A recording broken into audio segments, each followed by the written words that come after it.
हर हर महादेव दोस्तों। मैट्रिक वालों के लिए कहना है कि आप लोगों का अच्छा ही चल रहा होगा। चलो आज हम दो प्रश्न हल करेंगे जो एग्जाम में हर बार पक्का करता है। एक है ओम का नियम क्या होता है, ये 3 नंबर का प्रश्न करते हैं। ओम का नियम क्या होता है, सिद्धांत को लिखे। और दूसरा प्रश्न करता है ओम के नियम का सत्यापन, ओम का नियम का सत्यापन करें। ठीक है, तो मैं दोनों प्रश्न हल करेंगे। और ओम का नियम जो है सिद्धांत, ये तो मैंने हल किया है। ठीक है, और सेकेंड ओम के नियम का सत्यापन जो है, इसमें 2 फिगर बनाना है और उसके बाद उसमें कुछ लिखना है। तो जो लिखेंगे हम वो समझा देंगे, और किस तरह से लिखना है जब तुम समझोगे तब खुद लिख सकते हो। मेन रूप से क्या है कि साइंस में हम लोगों को समझना बहुत जरूरी है। साइंस में हम समझ लिए तो एग्जाम में तो जरूर लिखा जा सकता है। अगर दिक्कत हो, प्रॉब्लम हो, तब तुम वीडियो के में कमेंट जाकर कर सकते हो। उस कमेंट का रिप्लाई जरूर मिलेगा। जो चीज में प्रॉब्लम हो, साइंस में जहां भी प्रॉब्लम हो, वहां वीडियो में जाकर कमेंट कर सकते हो, हम उसका रिप्लाई जरूर देंगे। चलो देखते हैं ओम का नियम क्या है। 3 नंबर का प्रश्न करता है, इसे इस बार देख कर ही एग्जाम सेंटर में जाना है। ओम का नियम होता क्या है, ठीक है, समझेंगे। किसी चालक तार में प्रवाहित विद्युत धारा, किसी चालक तार में प्रवाहित विद्युत धारा, उसके सिरों के बीच के विभवांतर, विद्युत धारा का मतलब क्या होता है आई, विभवांतर का मतलब होता है भी। ठीक है, किसी चालक तार में प्रवाहित विद्युत धारा उसके सिरों के बीच के विभवांतर के समानुपाती, है ना। यहां से लेकर के यहां तक समझ रहे हैं, विद्युत धारा जो होता है विभवांतर के क्या होता है, समानुपाती होता है। चलो हम यहां बना भी लेते हैं, आई समानुपाती भी, इक्वेशन 1। ठीक है, उसके बाद तथा उसके प्रतिरोध के व्युत्क्रमानुपाती होता है, प्रतिरोध के व्युत्क्रमानुपाती होता है। यही आई जो है ना, प्रतिरोध आर है, इसका व्युत्क्रमानुपाती होता है। तो व्युत्क्रमानुपाती में क्या होता है, बटा में चला जाता है, तो 1/r हो गया, इक्वेशन 2। समझ में आया ये। विद्युत धारा विभवांतर के समानुपाती, है ना। सेकेंड, वही विद्युत धारा प्रतिरोध के व्युत्क्रमानुपाती, है ना, व्युत्क्रमानुपाती में बटा में आ जाता है।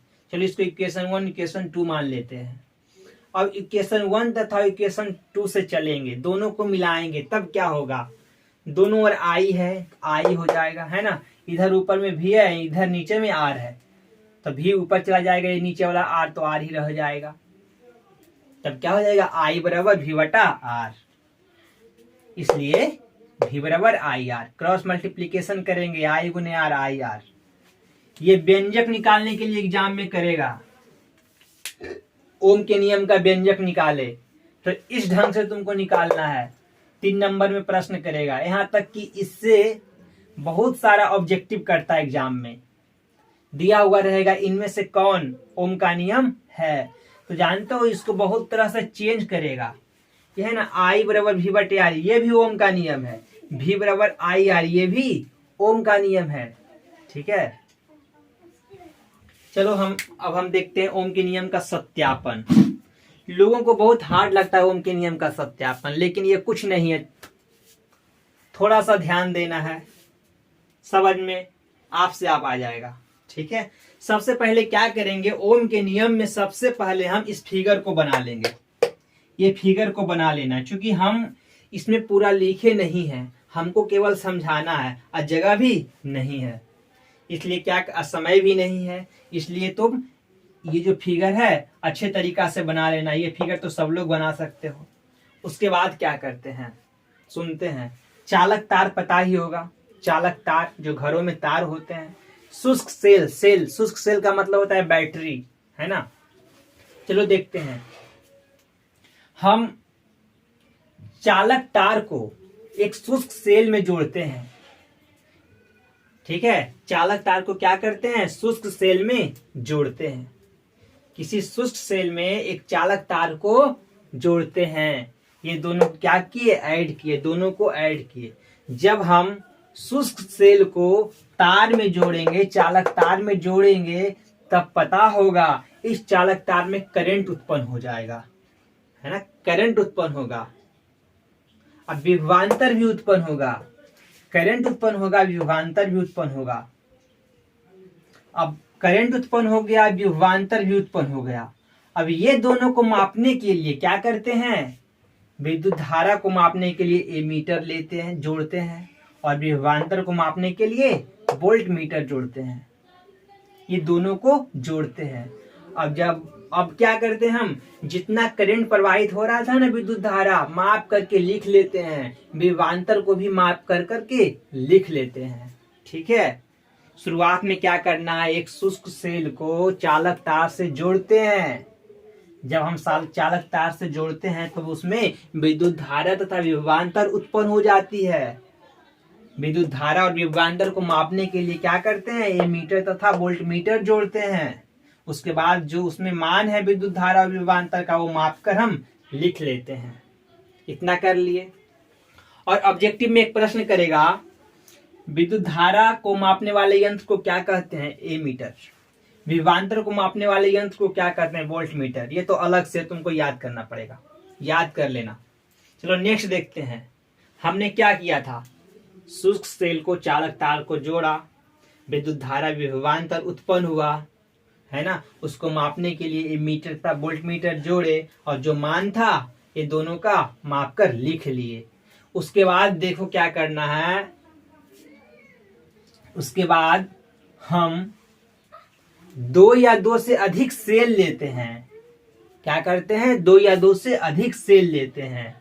जब हम 2 या 2 से अधिक सेल जोड़ते हैं तब हम पाते क्या है कि चालक तार जो है, चालक तार में विद्युत धारा और विभवांतर का मान बढ़ जाता है।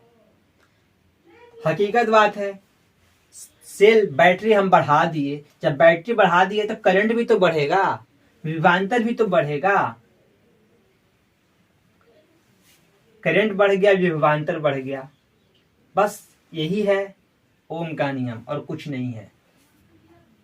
अगर इसे अच्छे ढंग से लिखना चाहते हो तब कैसे लिख सकते हैं, एक शुष्क सेल को चालक तार से जोड़ते हैं, तब उसमें विद्युत धारा और विभवांतर उत्पन्न होती है। उसे मापने के लिए एमीटर तथा वोल्ट मीटर जोड़ते हैं। विद्युत धारा तथा विभवांतर का मान माप कर लिख लेते हैं। पुनः जब हम 2 या 2 से अधिक सेल को जोड़ते हैं तब हम पाते हैं विद्युत धारा का मान बढ़ने से विभवांतर का मान भी बढ़ जाता है। अतः यह साबित होता है कि किसी चालक तार में प्रवाहित विद्युत धारा उसके सिरों के बीच के विभवांतर के समानुपाती तथा उसके प्रतिरोध के व्युत्क्रमानुपाती होता है।